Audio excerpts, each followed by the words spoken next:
ಎಷ್ಟೇ ಹೋರಾಟ ಬಂದ್ರು ಆ ನಂಬಿಕೆಯಲ್ಲಿ ಸ್ಥಿರವಾಗಿದ್ದ.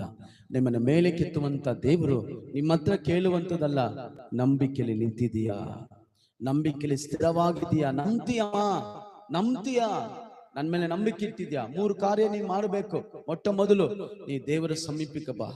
ಎರಡನೇದಾಗಿ ನಿನ್ನ ಕೈಯನ್ನು ಪರಿಶುದ್ಧಪಡಿಸಿಕೊ. ಮೂರನೇದಾಗಿ ನಿನ್ನ 2 ಮನಸ್ಸಿಂದ ನಡೀಬೇಡ, 2 ದೋಣಿ ಹೋಗ್ಬೇಡ, 2 ಮಾರ್ಗದಲ್ಲಿ ಹೋಗ್ಬೇಡ, ಒಂದೇ ಮಾರ್ಗದಲ್ಲಿ ಹೋಗು. ಒಂದೇ ದೇವರಲ್ಲಿ, ಒಂದೇ ಹಸ್ತದಲ್ಲಿ ಕೊಡು, ದೇವರಿಗೆ ಒಪ್ಪಿಸು. ದೇವರು ನಿನ್ನ ಜೀವನದಲ್ಲಿ ದೊಡ್ಡ ಕಾರ್ಯ ಮಾಡ್ತಾರೆ. Hallelujah, hallelujah.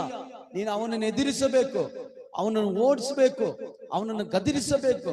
ಆಗಲೇ ನಿನಗೆ ಮೇಲನ್ನು ದೇವರು ನಿನ್ನ ಜೀವಿತದಲ್ಲಿ ಇಟ್ಟಿರುವಂತಹ ಮೇಲುಗಳನ್ನ ನೀನು ಕಂಡುಕೊಳ್ಳಕ್ ಸಾಧ್ಯ. ಆಮೇಲೆ 3 ವಿಷಯ 5 ನಿಮಿಷದಲ್ಲಿ ಹೇಳಿ ನಾನು ಮುಗಿಸ್ಲಿಕ್ಕಿದ್ದೇನೆ.